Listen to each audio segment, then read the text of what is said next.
Prior to the board meeting beginning, I am required to announce when we have individuals who have signed up to speak to the Board of Education. We have one individual who has signed up to speak regarding the mutual separation agreement, and that is a non-agenda item. It is a 3-minute time limit on that, and I must add that because it is a non-agenda item, it is not on the agenda, and therefore it certainly does not comply with the open meeting law if we were to respond to it. So we will not be responding to that item. The other item is an agenda item, and by the way, it's Miss Jane York, so welcome. And then the other individual who's going to speak will be Mr. Sean Parrish, and he will be speaking to the neighborhood boundaries. That is an agenda item, and as such, it will be taken up just before the recommendation and committee report. So that will take place ahead. So with that, call the meeting to order. Please call the roll. Dr. Williamson? Yes. Mr. Majors? Yes. Mr. Allen? Yes. Mr. Denton? Yes. Ms. Kelly? Yes. The next item on the agenda is the moment of silence to be led by our board vice president. Thank you. As we begin this meeting, let us pause for a 60-second moment of silence to reflect, meditate, pray, or engage in any other silent activity.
Thank you.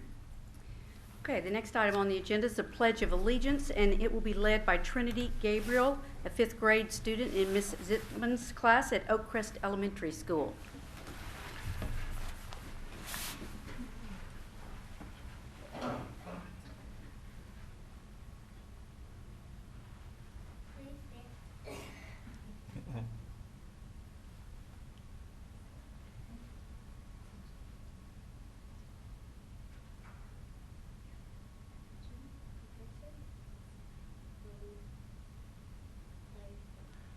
I pledge allegiance to the flag of the United States of America and to the republic for which it stands, one nation, under God, indivisible, with liberty and justice for all.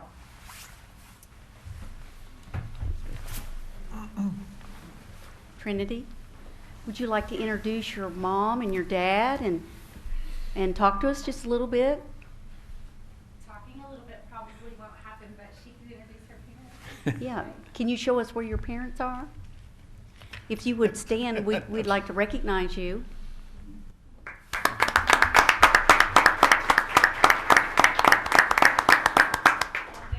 are her two sisters and her brother as well. They all attend Oak Crest. All right. Well, that's wonderful. Now, do you like your school? What are some of the favorite things that you like about your school? How about your teacher? Okay. Well, we welcome you here this evening, and we thank you for leading us in the Pledge of Allegiance. Thank you.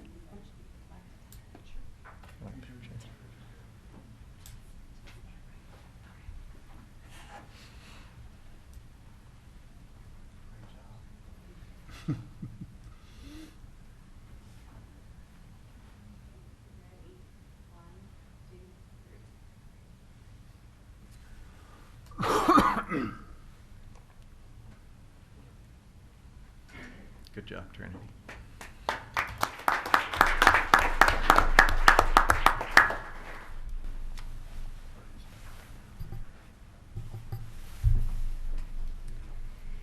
Next item on the agenda is the formal adoption of the agenda. Recommend approval. Second? We have a motion and second to formally adopt the agenda. Please call the roll. Dr. Williamson? Mr. Majors? Yes. Mr. Allen? Yes. Mr. Denton? Yes. Ms. Kelly? Yes. The next item under employment, Mr. Chuck Perry.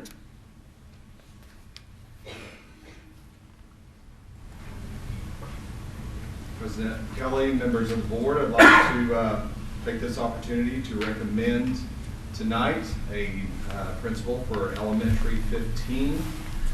Would like to recommend Miss Tiffany Green. Ms. Green received her bachelor's degree in elementary education from Oklahoma State University with a minor in Spanish.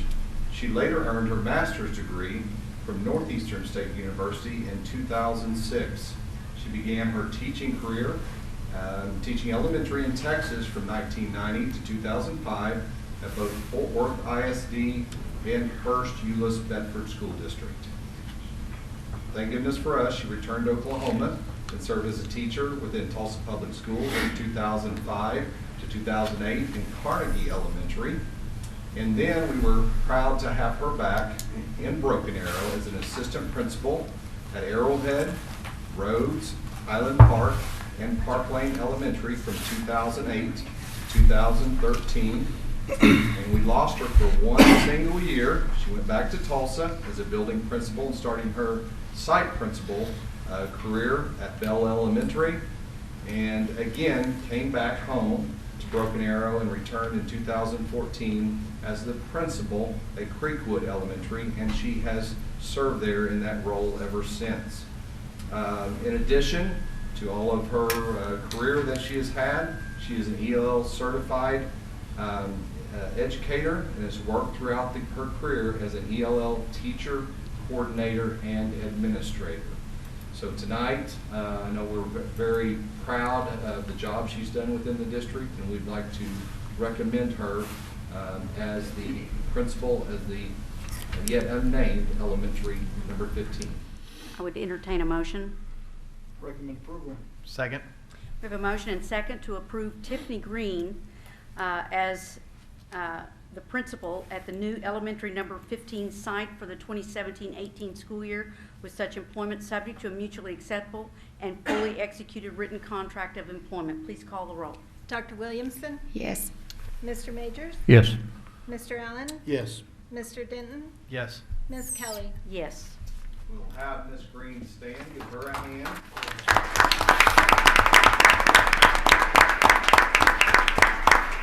I'll let you introduce your husband tonight. Justin Green is looking for Yay, thanks for coming. So very excited about her role and the impact she'll have, and know will do a wonderful job at her new place. So congratulations. Thank you. Thank you.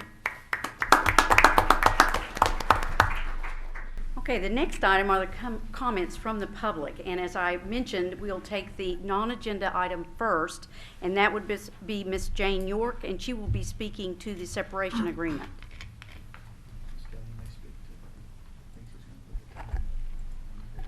Yes, and before you start speaking, we're going to use a time clock that will be on the screen, and so if you get close to the 3 minutes, you would know that because you would see the screen. Okay. Thank you. President Kelly, members of the board, my name is Jane York. I'm a parent of 2 students in the district, and I'm the current PTA Council President. I've been contacted by numerous troubled parents wanting to know why Dr. Mendenhall is gone, and I would like to request an explanation as to what prompted the board to agree to the mutual separation agreement with Dr. Mendenhall. Thank you. Thank you. The next person who's going to speak will be speaking to an agenda item, and since it falls just before the committee recommendation, we would have Mr. Sean Parrish come up now, and you have 5 minutes to speak to the issue.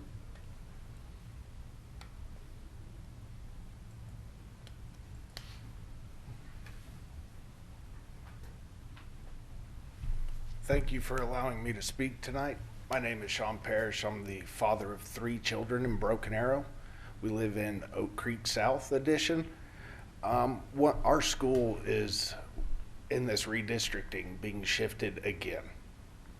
I've talked to several members in our neighborhood, which is a smaller neighborhood, and over the last 10 years, it's been redistricted. Some have said 4 times, including this move.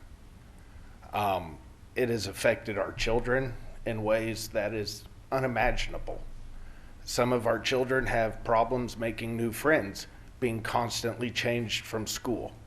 2012 was the last change, and I can speak from personal experience. My son is having a problem making new friends, still to this day. We don't feel like we were represented at any of the long-term committees. I've just spoke with the Oakcrest principal, finding out more about how to get onto these long-term boards, because next time this comes up, guaranteed I'm going to be on it, because we in this neighborhood are tired. We don't have a lot of children in our neighborhood, roughly under 200 students, and we are being shifted from school district to school district, and we're just tired of it. And you know, most of the neighborhood wanted to come up here with pitchforks and torches, and I've got most of them settled down, but guaranteed you got a whole neighborhood mad over this. Thank you. Thank you, Mr. Parrish. At this time, the committee, Mr. Thompson.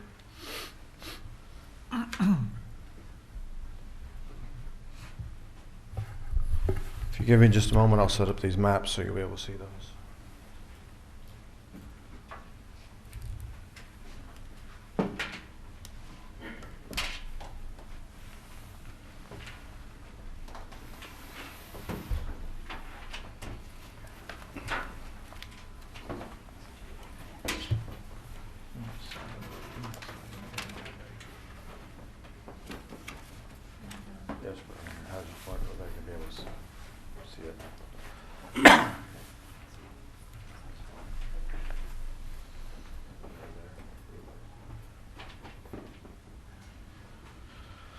Okay, I just want to remind the board, as you know, that we have a long-range planning committee, and there's about 50-member committee of representative parents across the district. And so we have tonight Frankie, and they are going to come and they're going to walk you through what the changes are being proposed and the purpose of the. I'm sorry, and we also have Karen here. The purpose of the changes, what the committee has done up to this point, and then I'll come back up and answer any questions you have. Also has information about transfers and so forth if the board chose to proceed with the maps as they are. So I'll turn it over to them and they'll handle it from there. Thank you very much to the Board of Education for allowing us to present our plan to you. And my name is Karen Lawless, and I have served on the Long Range Planning Committee for actually since its inception. And just to share with you, the Long Range Planning Committee has a representative from every single campus, and we're parents and patrons of the community. And when we come together, we have many differences of opinions because we're looking at the long-range plan for the district and the best, what we feel like the best plan is for long-term growth. And we are a district that's growing. We take our mom and dad hats off and we chew with the numbers and see what all we can do to make sure that it's not just a short-term fix, but it's looking down the road 5 to 10 years.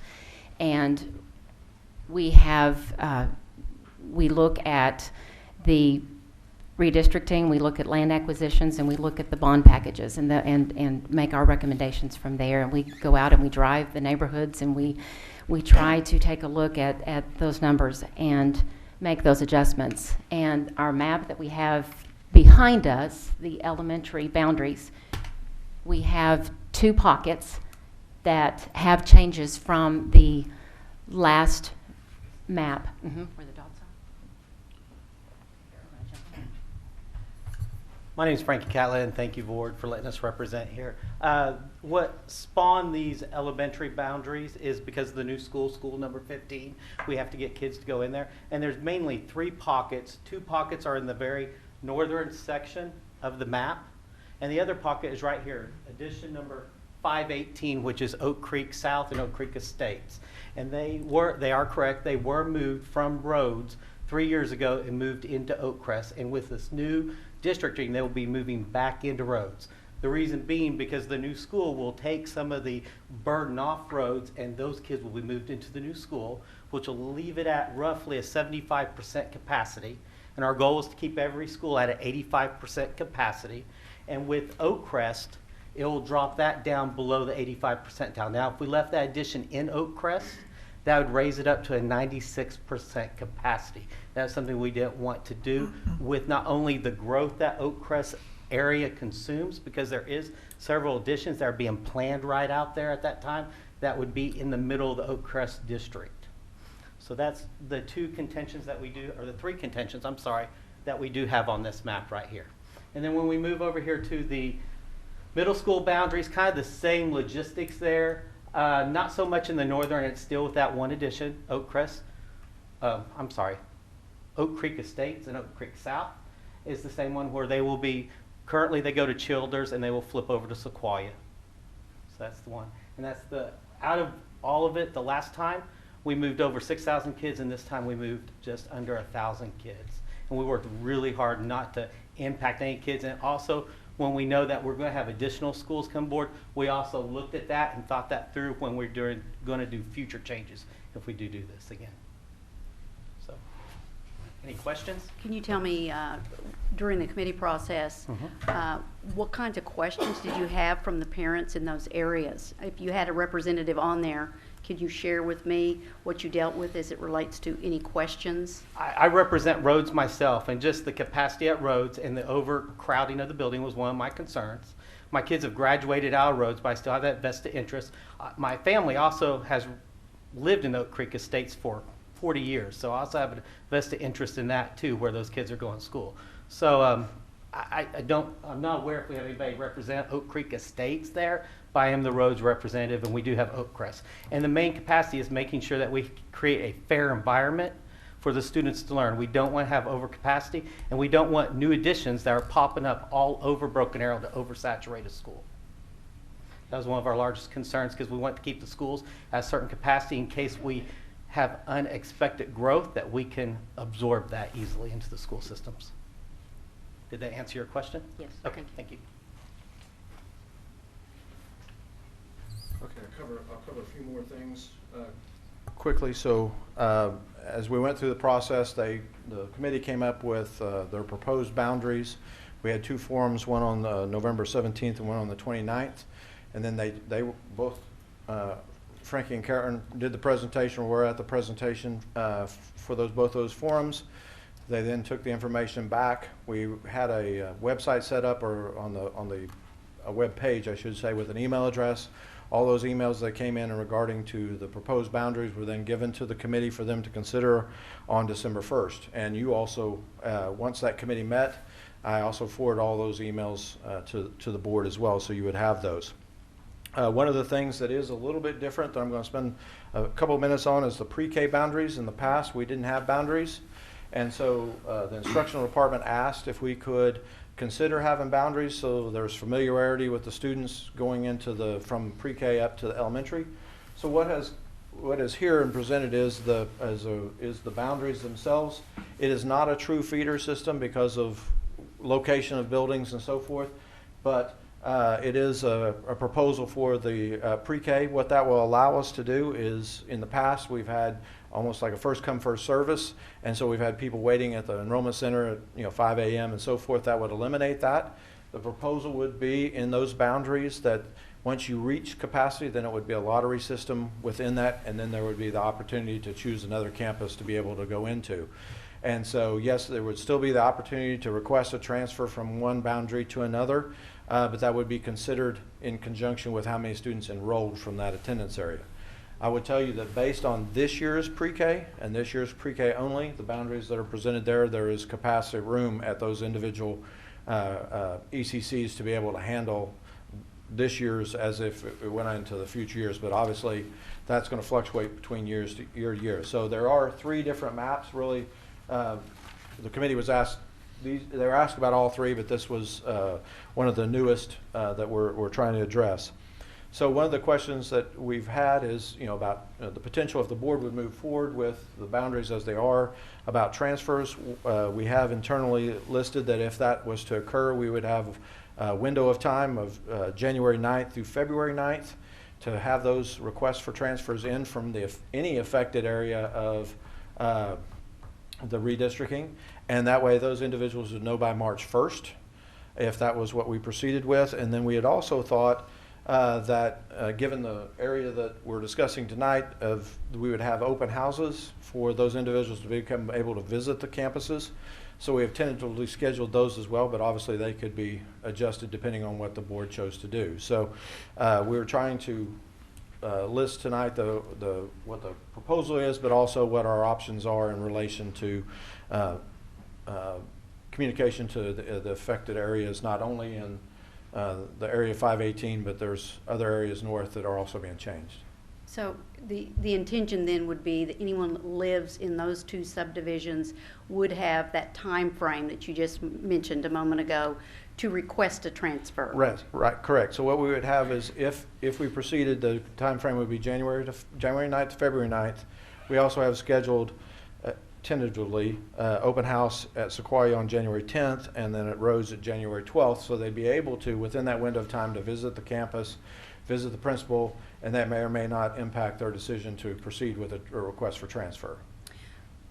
But the way I'm understanding it, we're going to try to make it as serviceable to those parents Right. living in those 2 Correct. That's a subdivisions. special window of time because generally transfers are open at that time, but they're not formalized until later toward the end of the summer.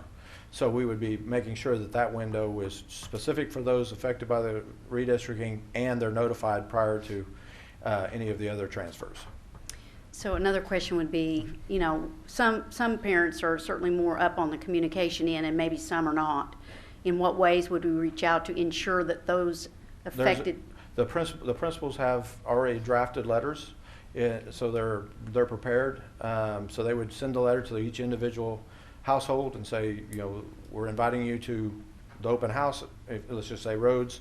Then it would come from Mr. Crawley. He would say, we're inviting you to the open house. This is the date and time. If you can't make it, come meet with me specifically. And here's the window of time for the transfer policy specific for you. So, go ahead, I'm sorry. Is there any cap on the amount of transfers that you're going to accept? well, the instructional team is working through that and dealing with that. Obviously, if you have, let's say there's, I know there's 99 elementary students. If you're gonna accept all 99 back, then you might as well not move the boundary. So the question would be consideration for grade level, for instance, a higher consideration for an incoming 5th grader for next year or so forth, and same way at middle school. But we haven't set a cap of those that I'm aware of. Should we wait until we find out how many there's going to be? I'm sorry? Should we wait until we find out how many we think there's going to be? Or? Well, once the boundaries are determined, then you would know if you're going to have transfers or not after the open house. We won't know ahead of time. We know how many students we will have if the map stays into place. Mr. Thompson, historically, when we've had boundary changes before, we've worked with our parents.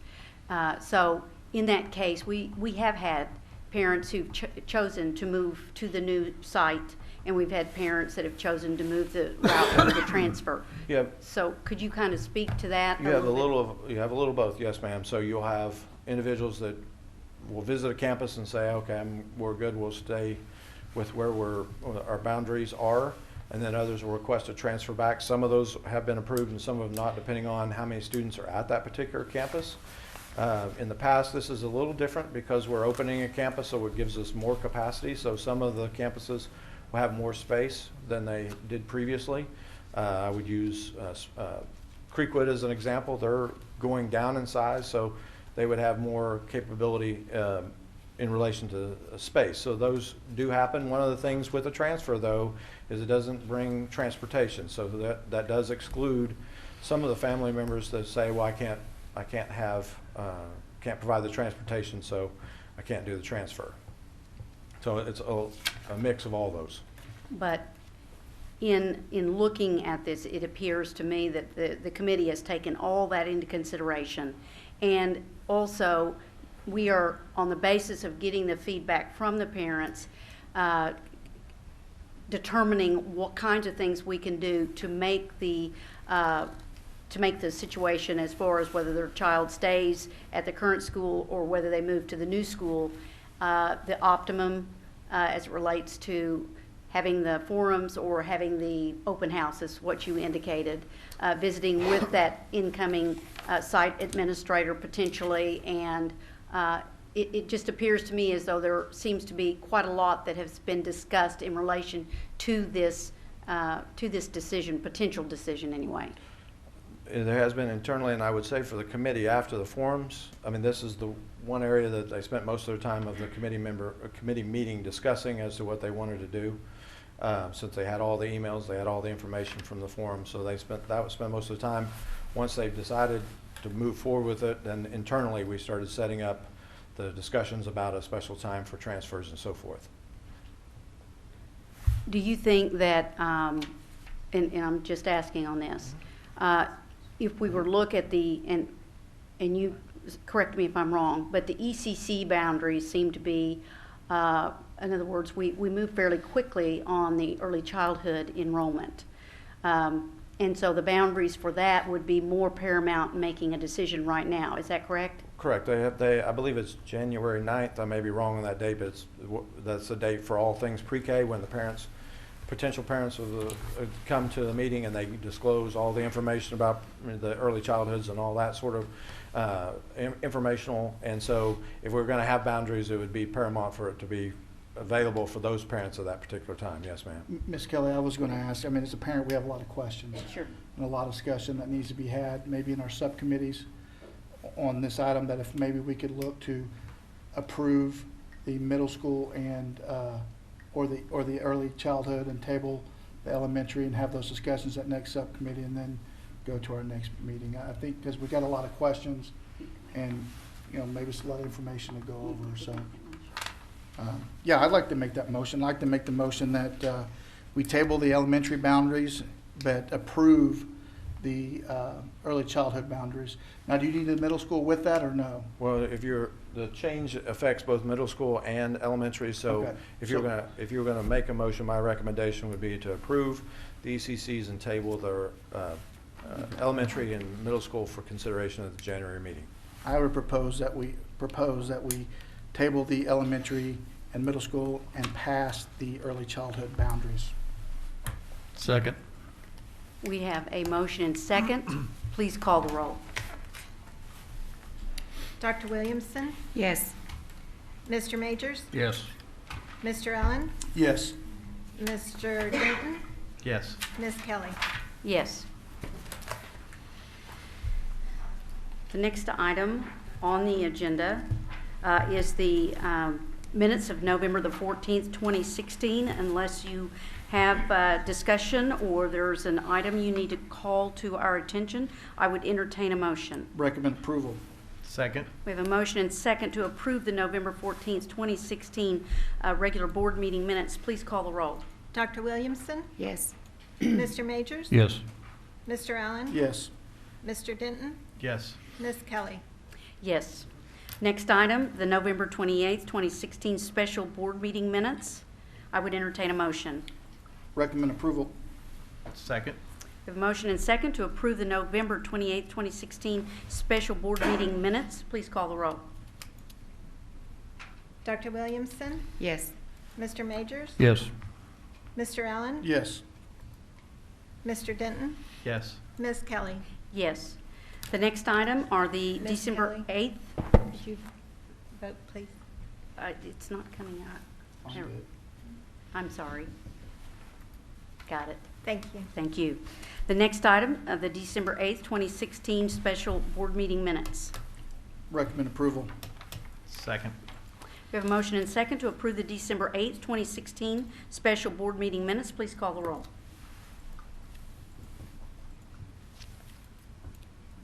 Dr. Williamson, Yes. Mr. Majors? Yes. Mr. Allen? Yes. Mr. Denton? Yes. Ms. Kelly? Yes. The next item up on the agenda is the CAFR for fiscal year 2015-16, and it will be presented by Mr. Jay Jenkins. Oh, And just Mr. quick- Dwayne That's Thompson. all right. I don't want to be Jay. Sorry about that. So just briefly, I just want to make sure you have a copy of the CAFR. Jay will come, he's with Jenkins and Kemper. He will walk you through briefly the information to formalize the presentation, then I'll come back and cover a few items with you, if that's okay, and answer any questions that you have.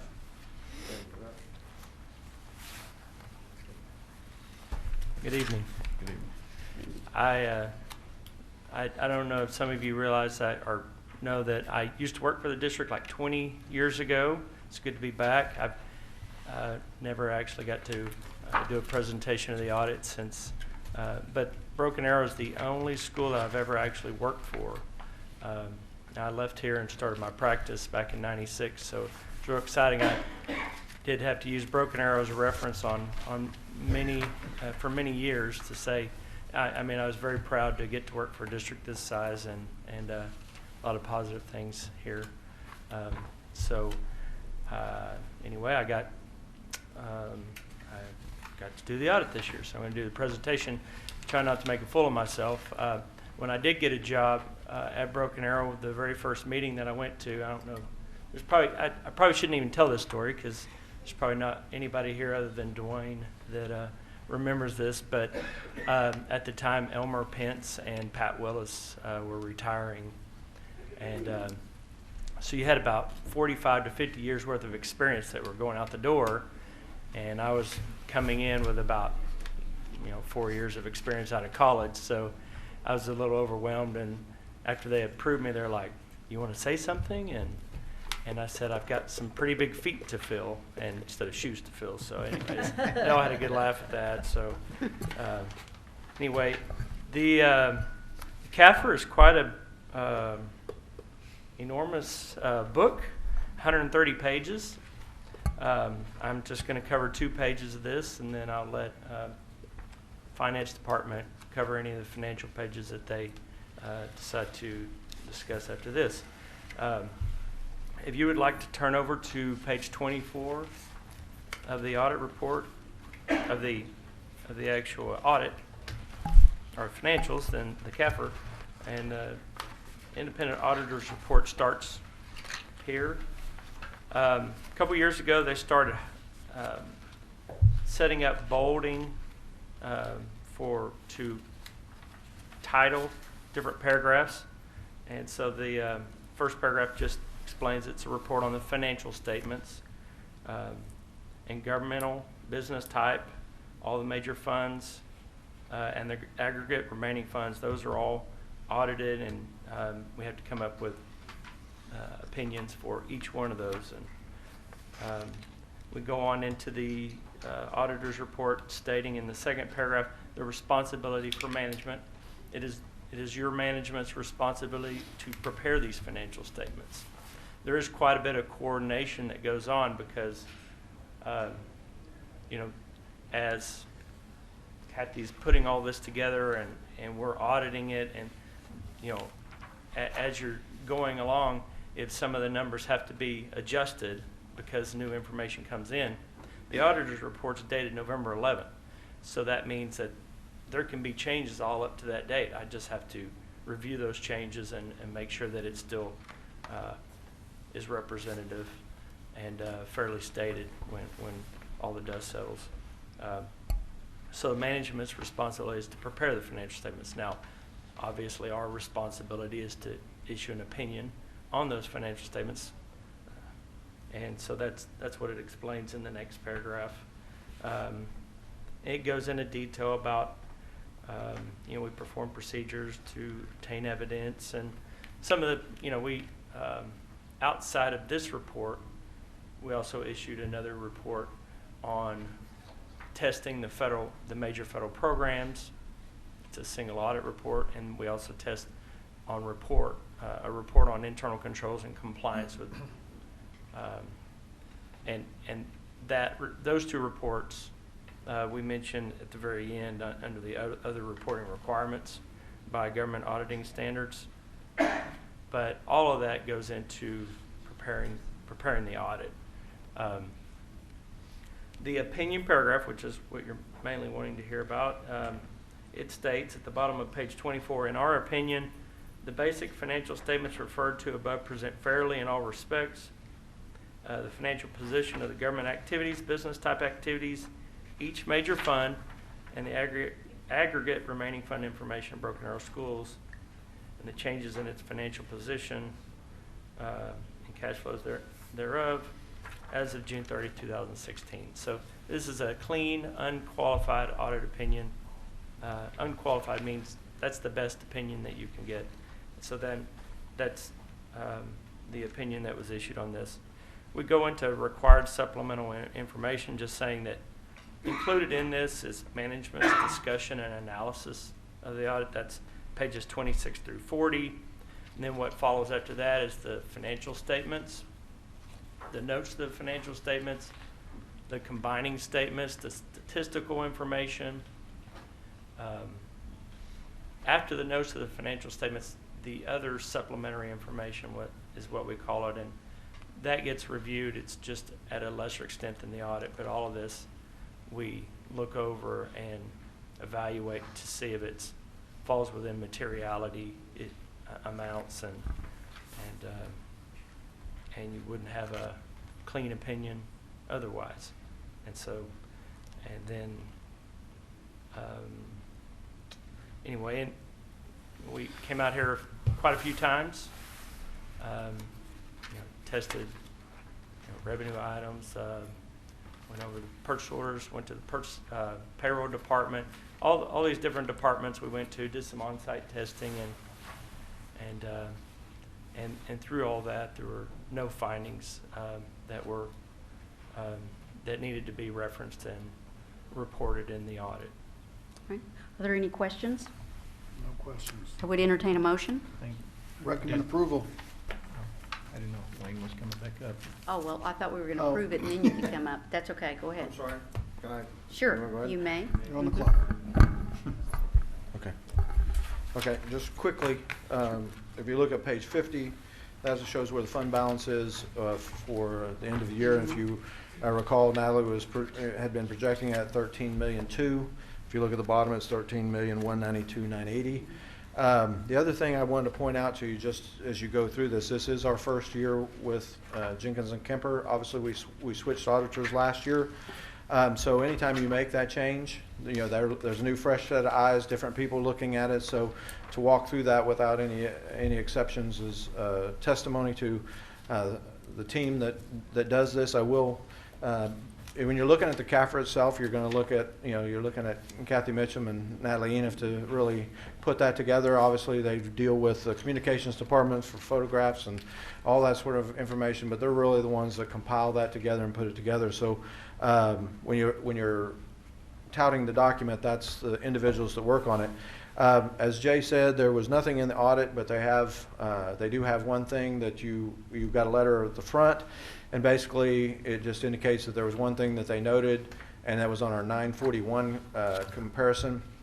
What we've done for the past is you would go through and you would calculate your quarterly taxes, what you owed, and you would do that, compare that, and you would come up and basically with the third-party sick pay and those type of things that we get through from a third party, we then have to add that to the individual's W-2, and then we have to pay our portion of the taxes on that. So what we had done in the past is we would submit that with, like the last quarter we were owing $800 to the IRS. We would submit that, they would send us an invoice, and then we would pay off that invoice. And what Jay's asking us to do, since we know what the amount is to go ahead and issue the check and then submit the quarterly report as if we owed nothing. And so that'll be the change that we made.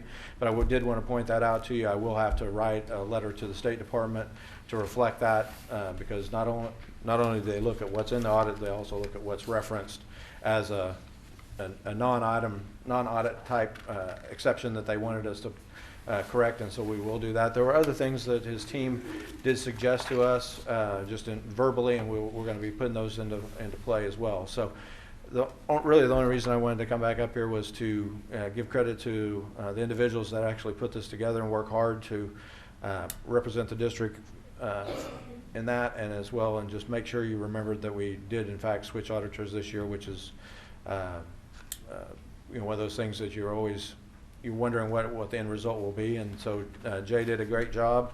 And remember, there's only 3 schools in the state that do a CAFR, and so that's a different animal to review. Mr. Thompson, I just want to say that, yes, we were going to go Sorry. ahead and move forward with that and then have you come up, but I apologize for that. But I do want to extend my thanks to you and all the staff members who participate and make this CAFR report possible. I did go through it. It's outstanding.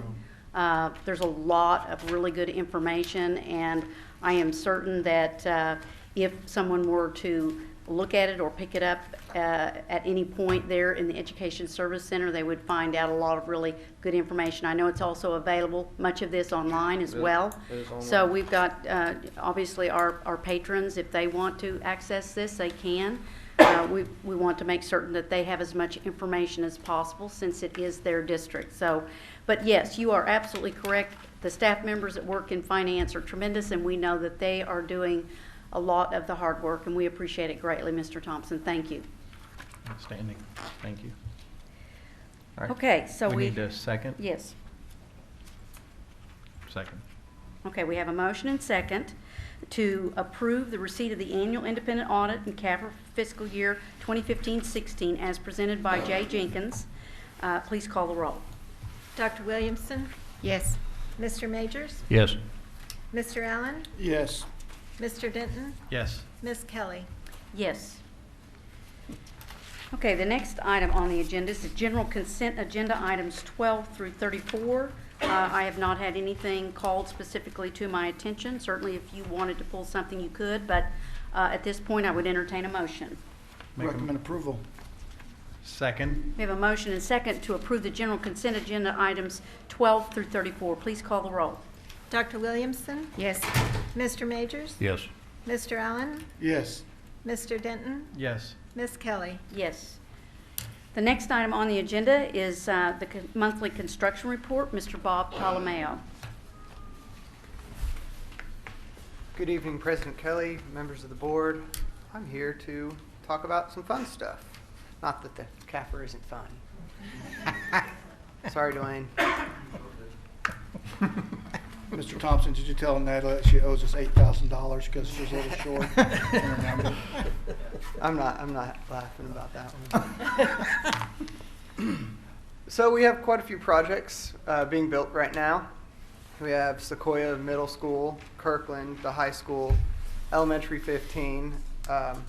Really happy about that principal too, so thank you. And then we have a couple in programming too. We have the Freshman Academy.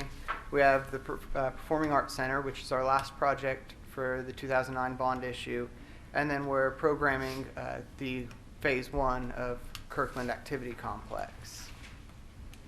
Just going to touch on Sequoyah really quickly. The areas in blue is everything that's been completed. The back half in this area right here will all be completed over spring break. That will be cafeteria and kitchen, the FEMA safe room, which will be all the fine arts rooms, and then after we occupy that space, we'll move into the front area, all those existing spaces that we're moving into in March, which will be renovating the cafeteria into a media center, renovating the band and choir room into some additional classrooms, and then some restrooms and stuff like that. When we finish with this school, everything will be brand new within the past 3.5, 4 years.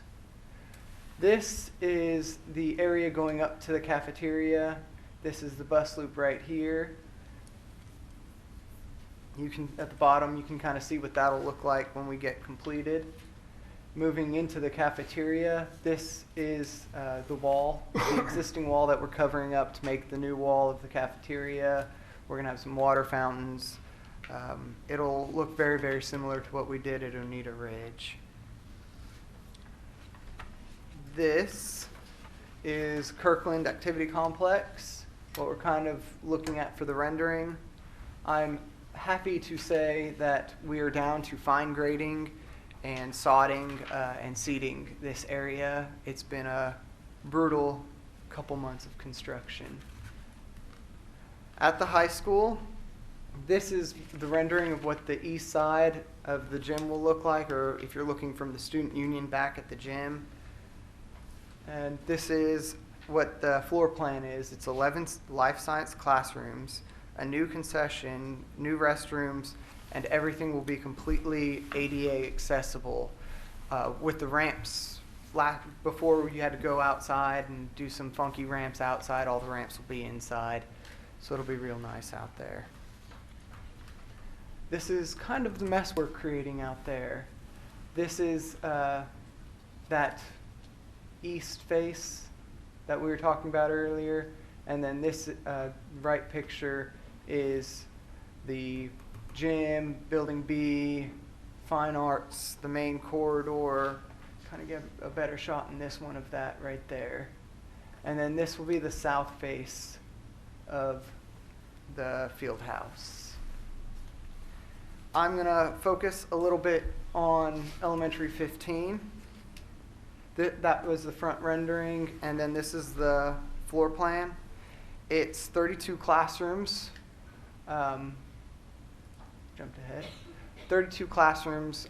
We had a need in all of our existing elementary schools that we built in the past 4 years for additional half-size classrooms for speech therapists and school psychologists and people like that.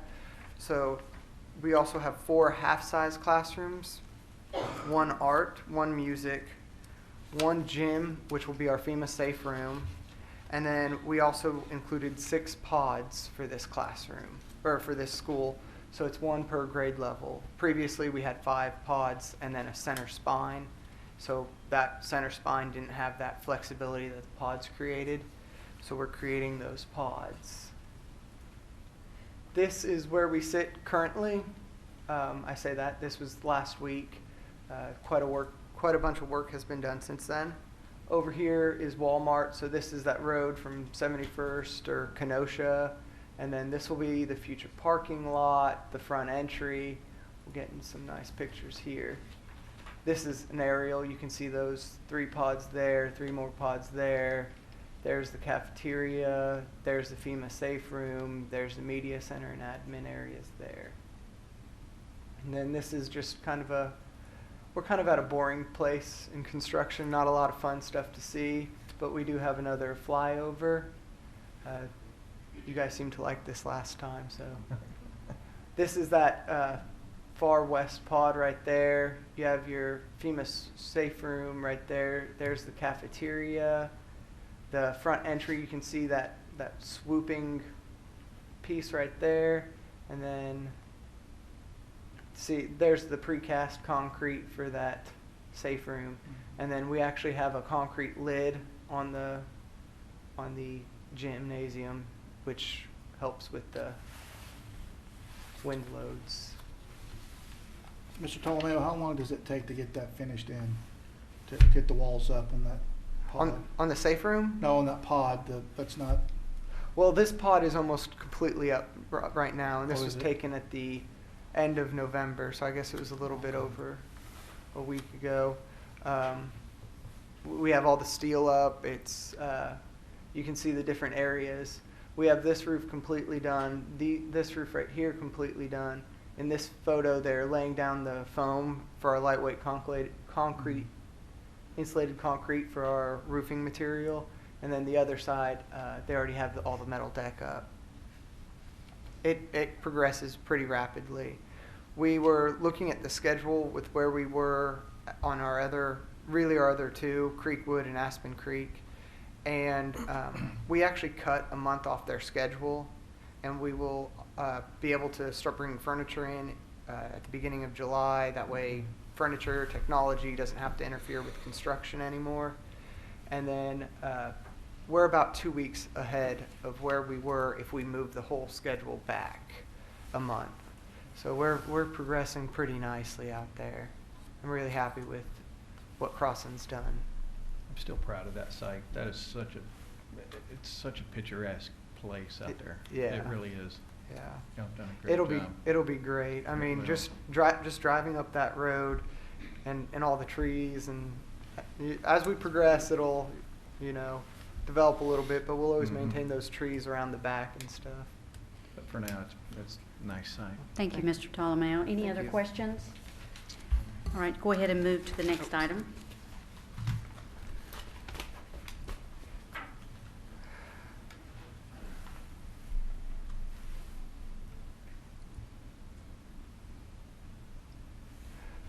The next item is still me.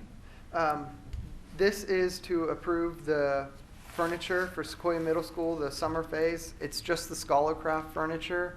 We got word that we were expecting about a 20% price increase come the first of the year.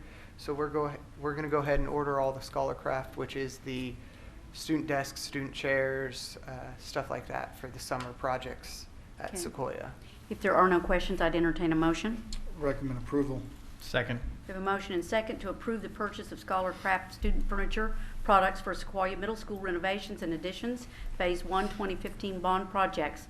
August 2017 sequencing from Thompson Educational Furnishings. The total cost is $44,163 and will be paid from bond funds. Please call the roll. Dr. Williamson? Yes. Mr. Majors? Yes. Mr. Allen? Yes. Mr. Denton? Yes. Ms. Kelly? Yes. Next item. Next item is the same Scholarcraft furniture for elementary school 15. I'd entertain a motion. Recommend approval. Second. We have a motion and second to approve the purchase of Scholarcraft furniture, student furniture products for new elementary 15 Phase 1 2015 bond projects from Thompson Educational Furnishings. The total cost to the district is $145,557.70 and will be paid from the bond funds. Please call the roll. Dr. Williamson? Yes. Mr. Majors? Yes. Mr. Allen? Yes. Mr. Denton? Yes. Ms. Kelly? Yes. Thank you. Thank you. The next item under student services is Ms. Luann Goodacre.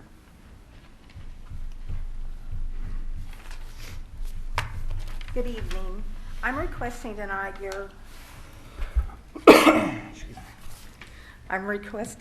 your approval for the Notify system to be purchased from Curtis Restaurant. They were the lowest quote.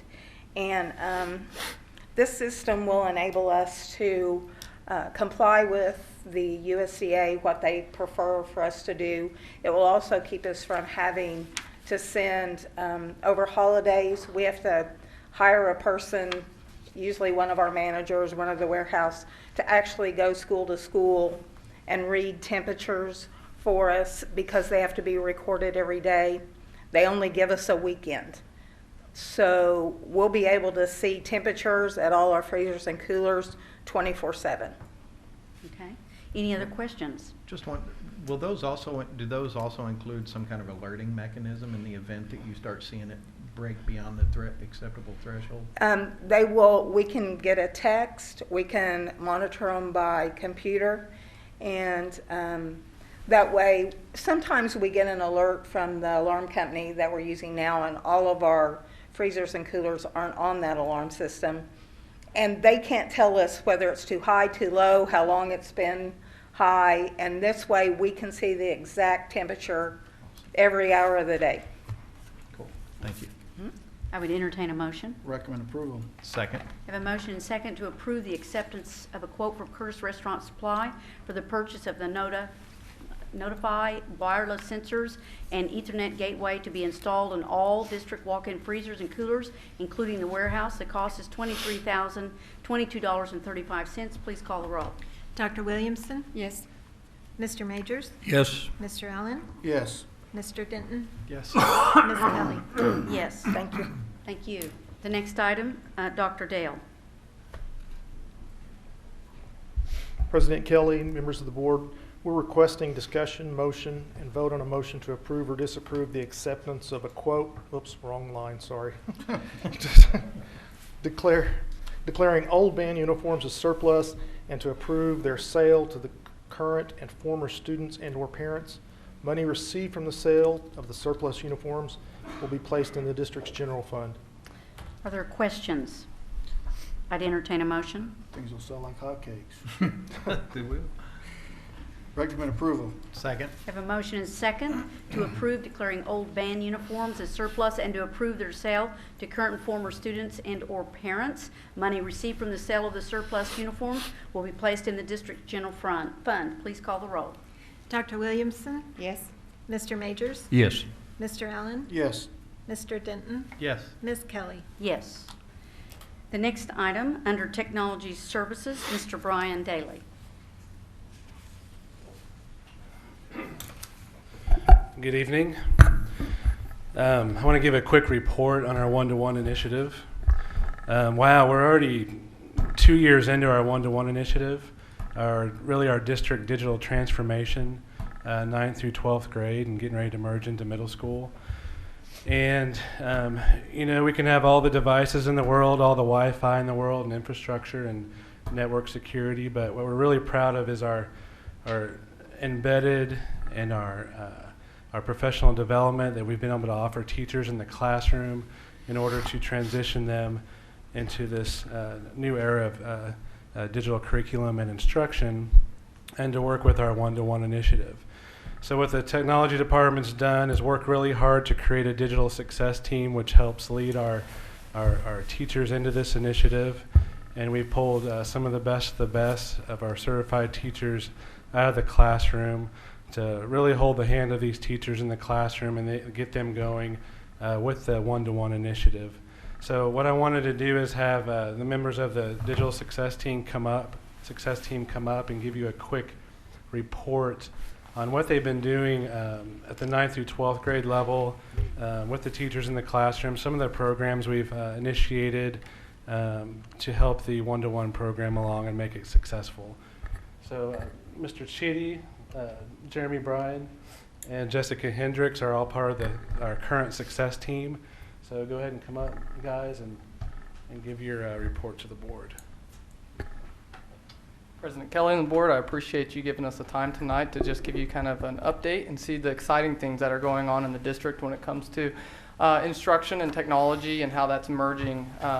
You also have a PDF linked inside your agenda that you could open up that follows along with the, what we have up here on the TVs. So like Mr. Daly said, Jeremy Bryan and Jessica Hendricks are part of the team that leads the instructional growth of technology inside the district when it comes to teacher success. And so I'm just going to kind of walk you through some of the things that are really important, some of the things that we take care of every day for our teachers and supply for them. Okay. So I just want to go over some of the programs that make it possible, just so you guys kind of know what goes on behind the scenes. So managed instructional technology. We are now a Google education school, so Google Apps for Education. They call it Google Suite now. So all of our students now have access to all the great educational tools that Google has to offer in a protected environment. The students don't actually have email accounts.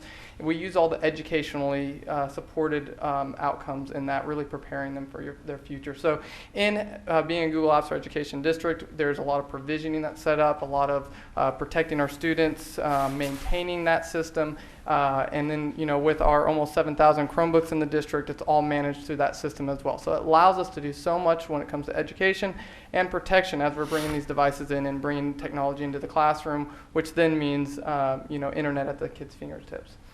Canvas is our learning management system, which we are very, very thankful that you guys supported in purchasing for our district. This is much like a Blackboard or D2L. It's something that's at the higher, at college levels. So this is called a learning management system, and we currently have it through 6th through 12th grade, so those students are preparing for that. We actually had it for 9th through 12th, and it was becoming so popular we couldn't keep the teachers from wanting to use it. We had to beg Canvas to let us use it for 6th through 12 for at least the last semester before we could put it back on the agenda to purchase. So it's something that's great to have a product that you bring into the school that teachers beg for, and this is that. I mean, they're loving it. It makes them. It's the first productivity tool we kind of gave teachers when it comes to managing their classroom, and especially necessary when you go one-to-one. eSchool, we just wanted to list that up there as a support agent as well for that, and that team helps with that. GoGuardian, this is a system that protects the students while they're online. The Chromebooks are set up to where they have to be signed in by our students. No other users can sign into them, and our students are forced to be protected on GoGuardian. So if they go to Jamaica on a vacation, they take their Chromebook, they can go to any internet access they want. They're still protected by what we purchase for their protection wherever they are. So that's something that our parents are very thankful for, that we find important to purchase for our students. And the other thing that allows doing is getting the principals at the sites involved. It does flag our admins a majority of things. It can actually protect students because it'll flag words like suicide and vulgar things as well, but we're able to pull students in and address issues that are going on with students. So it's kind of bridging that gap as well when you bring this technology in, that a lot of people are worried that are closing things but are allowing things to happen. So these are kind of the programs that we've brought in over the last year that really help us be successful with the one-to-one. We also, I know you guys have seen and walked around on the board showcase, so you've seen the Chrome Desk and what the Chrome Desk does in our district. This is just such an exciting program. If you talk to anybody about this that doesn't know what we're doing, it's just, they're just like, what do you do? Your kid's working there, and it's like win-win-win. There's no downside to this. The students are learning something. We're getting something out of it. The teacher is becoming A+ certified. There's so much that is being won in this program, so we really appreciate the support of creating a teacher-led position that can then house these amazing students to help us be successful. I'll tell you, we could not have one-to-one without those teachers that are in the classroom and those students that are fixing these devices. And if you didn't really get to see it when you're up there, I encourage you just to walk by there when you're at either the freshman academy or at the high school. It's just really neat to see. So they fix the Chromebooks. They run through troubleshooting. They're instant online on-site support for the students. We had to have something that our goal is that every student has a device ready for learning all the time, that they never have a lap of service. So if they break it, they get a loaner, we take care of it. So that's kind of the purpose. And then we have that online training or on-the-job training. Fusion Instructional Leaders, wanted to touch base on these guys for you. So these are what we used to call the LITs or the TCTs. They're now called the Fusion Instructional Leader. We kind of branded the word fusion, and our little mantra for that is merging technology with the power of learning. And so that's really the mantra of those people. We have one at each site, and we meet once a month. And those people do some amazing things. So they're kind of our branch resource, an extension of us. So we meet once a month. We have certain expectations of those people. They actually have to publish something on bafusion.org, which is our instructional technology website, once a semester. It's just something that would help another teacher. It could be a video showing how to do something, anything. They have to they have to do 2 sharing sessions a month at their site, which could be just 15 minutes of something neat that would help a teacher engage their kids into a classroom activity. And then they attend the monthly meetings, which we kind of call PLC. So it's almost like a PLC meeting for our fields, get them together on instructional technology. So it's a really exciting program. It's grown a huge amount over the last couple of years, and they do a great job.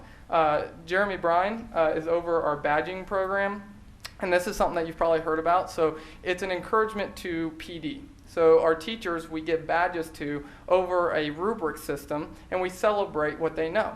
So we have a rubric that we pass out to teachers for Google and Canvas, some of those big softwares that are kind of new.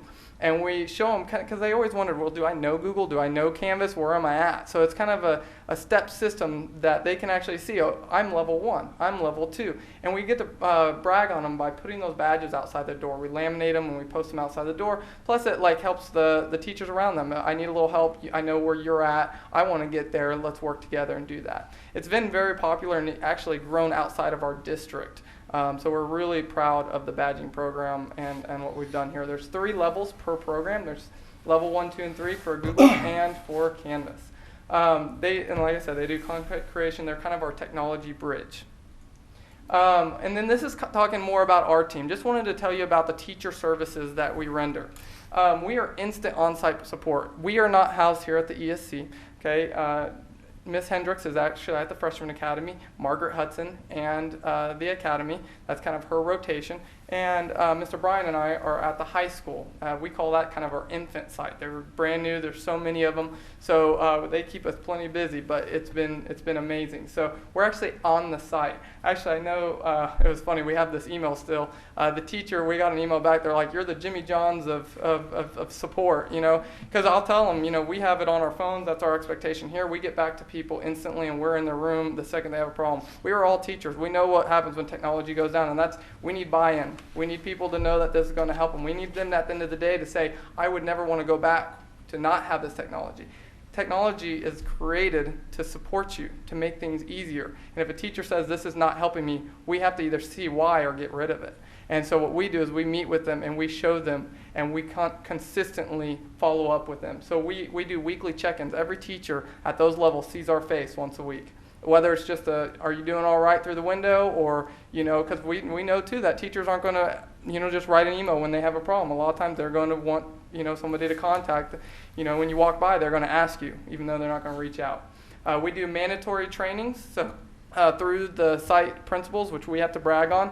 One-to-one is not successful without leadership at the site. So that's been very amazing at both Freshman Academy and the high school. And so we have mandatory trainings. There's about 5 of them for Canvas that really are structural and scaffold to really enhance their learning and success with the program.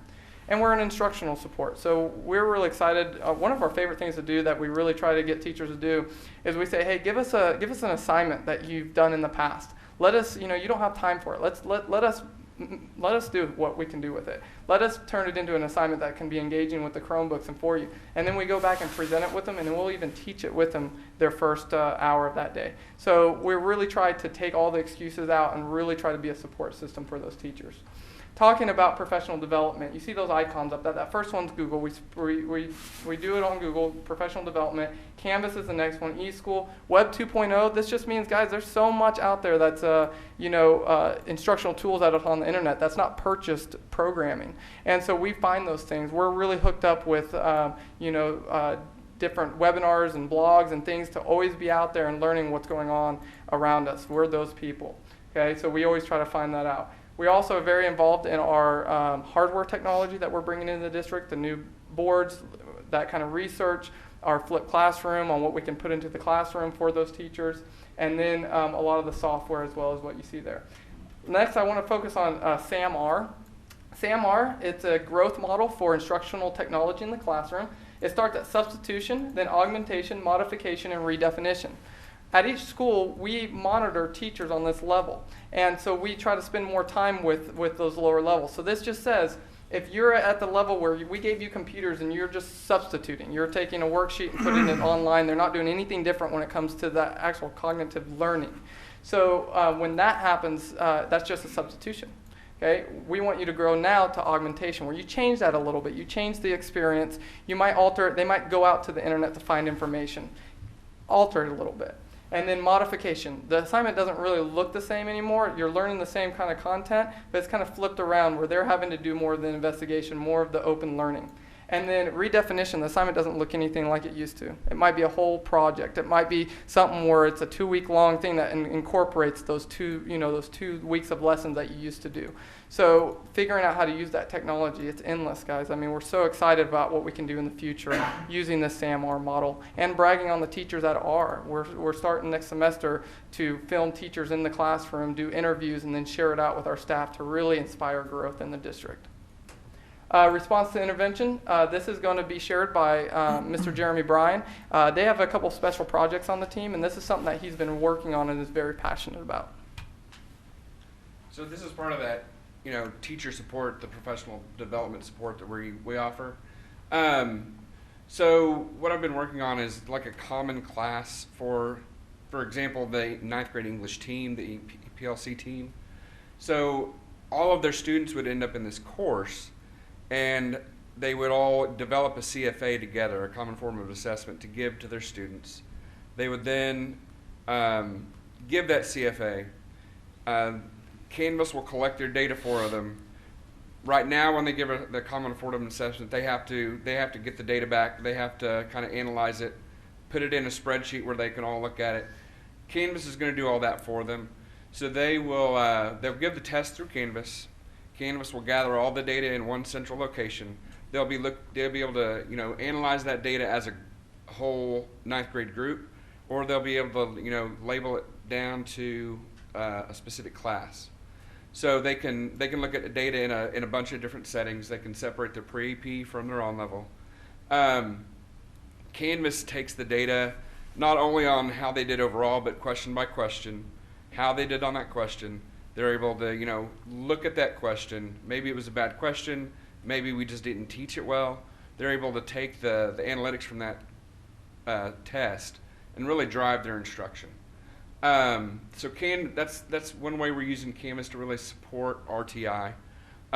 Also through that course, they'll be able to give remediation as well as enrichment. So any kids that fall below the mark, they'll be able to reteach a little bit, and even the kids who excelled in that will be able to go further in their learning. So that's one thing I'm really excited to bring to the PLCs. Cuts down on the teacher's work, as well as just streamlines the RTI process and the PLC process. And Jessica Hendricks is going to talk about outcomes. Okay, good there. Okay, so as Mr. Chitty was saying earlier, we are quite a bit involved in technology. Obviously, we come from technology. But one of our biggest things to do besides answering emails and troubleshooting is to get in and out of the classrooms to see what are the teachers doing, how are the students reacting to, here's some technology, enjoy, it's a change. So something that we do is we walk around the classrooms daily, weekly, checking in on them. And this is where our job gets really fun, because we get to work alongside and partner up with teachers, but then also the students in figuring out, where are you guys, what are you doing with your assignments, and how can we help with it?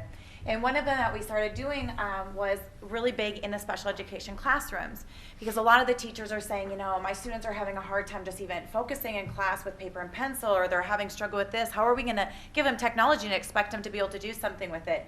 Because there's a lot more tasks and a lot more clicks and a lot more places to go. And so getting into those classrooms and showing them how we can take a normal general ed content and change it and modify it so that it can be worth special ed, and that we can manipulate it for them.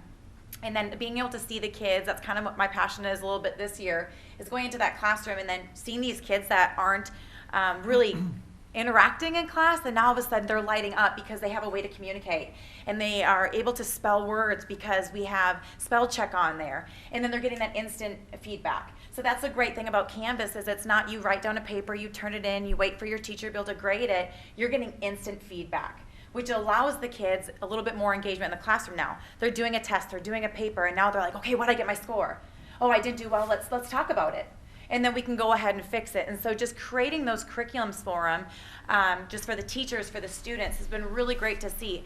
But then alongside of it too is modification. We've opened up the window. So when you walk into a classroom, you don't see one student with a half sheet of paper because they're on an IEP, they're on an individual education plan, or another student that has two because they're an enriched, or just the regular. We can modify it online, and each assignment goes to each student, and you don't know if they have a half sheet or if they have a full sheet. So now we're able to modify worksheets for kids and keep their confidence up because they aren't being pointed or called out. Something that we're working on actually next week, we'll be kind of working along Mr. Officer out there.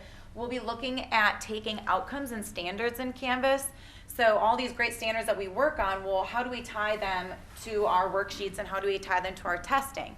Well, we have it built in Canvas where we can put all these amazing standards there. So when teachers are building their lessons, they can see and tie it right with one click of a button. Well, it ties to this standard, and it ties to this standard. So now we're taking our education and we're looking at the big picture of how are we taking what our goals are and objectives are, and are we making sure that they're aligning with our state standards. And then eventually we're going to work on how does that relate? How do we grow this into standard-based grading? What does that look like? How is it functional for every classroom and what we're doing? So that's just kind of what we have going on all over kind of the high school and the freshman academy, and just some stuff that we're really excited about. So to wrap it up, Mr. Chitty's going to talk some analytics with you guys. Yeah, and one thing that I really take to heart and think is the most important part about our jobs is that we brought technology into the classroom. Teachers have to change. They're forced to change in some way. And if we just hand it to them, they're just going to live in that substitution stage. I mean, you'll have some that grow. But with our support, we're able to take them and with this change, show them that other side where we can really further engage our students in the classroom. So that's what we're really excited about. I just want to go over some resource media. So bafusion.org is our instructional technology. We're working currently on a website for our OERs, and then our YouTube channel we're really excited about too. I think we have about 82 videos, instructional videos. I don't know if you guys know, but we ran all our professional development on the new e-school system through Canvas. Teachers didn't have to come in. They did it all over the summer. And we had almost 100% of teachers do that, where we actually did. That didn't, and so we didn't have to have the training. It was all the exact same, and they can go back to it at any time. So we found a lot of success with professionally developing our staff through that online portion. And those were done through short quizzes and instructional videos. Cool thing too is that we want to take off the plate the training of the students when it comes to the devices in the classroom. So we've created, I think there's about 52 instructional videos for students. Shows them how to update their computer, shows them how to turn in assignments on Canvas, shows them how to check their calendar. And they show that once a week through a new installment of one-to-one at a site. So that is something that we're really excited about too. On your little slip of paper that you guys got too, we wanted to include some analytics. So there's really exciting stuff that's going on in the district. We have almost 7,500 Chromebooks. That's huge because 2 years ago we didn't have any, guys. And only 5,000 of those are at our high school and freshman academy. So our growth is enormous. We have 5 in each classroom in the elementary at the 5th grade level, and hoping to grow that to 4th grade and just continuing to attrition that. And Mr. Daly might talk a little bit about a middle school that we were hoping to kind of grow into as well. But as we grow, this becomes a big task. You can see right here, we're really excited about 1.8 million Google files shared. That shows collaboration. That means a document was shared with somebody else to collaborate on. 1.8 million since the inception of Google Apps for Education, which was now 1.5 years ago. That's huge. I know our Canvas success manager told us that she's worked there for 5 years. She's seen the quickest adoption of the program in our district than she's ever seen. So, and I think that's just the support that you guys did for the district to have people to really drive that instruction in the classroom. And so you can take a look at those, but there's a lot, almost 13,000 assignments worked on. That's just this year. So that analytic is actually just this year, and quizzes. And so it's a very exciting time for us and what we have going. And the growth is just going to continue. And I would put us up against anybody that's doing one-to-one in the country. And I think we're doing an amazing job. And I think the support that you have given us to do that job has been tremendous. So I thank you guys, and I'll give it back over to Mr. Daly. Well, before you guys move to the side, I certainly want to thank you. On behalf of all of those that you support in the classroom. That's vital to this being successful. I think a lot of times the link that we miss is the support side, and so this has been extremely instrumental in our employees receiving it in the manner that they need to assist them, to make it a better learning environment, both from a tool perspective from their end and also from an instructional side for students. So thank you so much, and thank you for the leadership that you provide in our classrooms as well. Thank you. I'd also like to echo that, but I have the opportunity to speak to other school districts in the local area and around the state, and they say you're from Broken Arrow, and the first thing they brag about is technology that we do here. So you guys are being recognized statewide, and appreciate all your hard work and your effort. This is a big initiative. I don't know who else is one-to-one in Oklahoma to the extent that we are. Not as big as us, no. And but there's a lot of people that look up to you, and because I always say they want to come to our district to we get lots of visitors. Pick your brain. Yeah. So, but job well done, and would want to thank you for all your hard work. We really appreciate that. I'd definitely like to join in on that as well too, because I mean this is remarkable. I mean it just it excites me to see, I mean, one, the enthusiasm you guys have. I mean, it's just incredible. But, you know, to see us embrace, and then y'all to champion this also, to see us embrace the technology, the learning. I mean, I saw on the news the other day, some school was like thinking about outlawing handheld devices or portable devices. I'm like, oh my gosh, you know, look at the era we're in, and you guys are leading the charge. And so it just, I'm telling you, I was just sitting up here grinning as ear to ear. It just excites me, and to see the statistics that That's you all are great. putting together, that's amazing. I mean, it really is. So hats off to you guys and even for, you know, to our teachers that are embracing They're doing this and amazing. learning as well too. I mean, it's just a testament to our district, and so this is good learning in a new way. So this is cool. And I'll tell you, they really appreciate the on-site support that you guys have allowed us to give to them. So, you know, it's all a team effort, and I really appreciate you guys. So, Yeah, thanks for leading the charge. thank you. So yeah, I had high expectations of this group coming in a year or so ago, and they have exceeded and gone over and beyond. I'm very proud of them. They are a valued asset, and I hope we can grow this team in the future, especially as we bring a one-to-stay type program down to our middle schools. It's going to be hard to have an elementary help desk, though, you know. Yeah, No, I'm yeah. just kidding. You never know. Those kids are pretty savvy. That's true. That's true. Yeah. Well, it's pretty remarkable to see where we came, though, because if I remember back, it was a roll cart of computers, paperless, in your in your classroom in his to classroom. Chromebooks for 7,000. So, man, it's amazing. So again, we appreciate all your support. Well, one thing too, I'm just going to mention just briefly too, it wouldn't be possible with the vision and the leadership to put all that together, because there's a lot of infrastructure has to take place in order for it to be successful out at our site. So without that leadership and without that vision, we wouldn't be doing what we're doing at the various sites. So thank you, Mr. Daly, and thanks to your entire team. You're welcome. Thank you. All right, the next item on the agenda is under Business Services, Ms. Natalie Enoff or Mr. Thompson.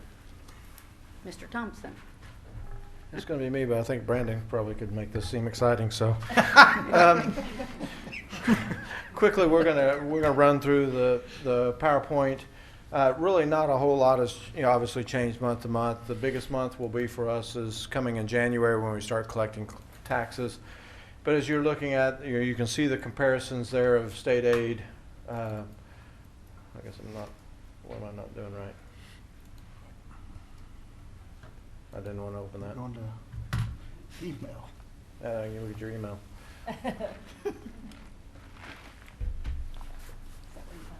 Yeah, okay. We'll just go through this. I mean, really, you have these are the same comparisons between where we were previously. We do have slight collections up in current, or was really back tax, and a little down in local levels for the building fund. You're going child nutrition pretty much is constant.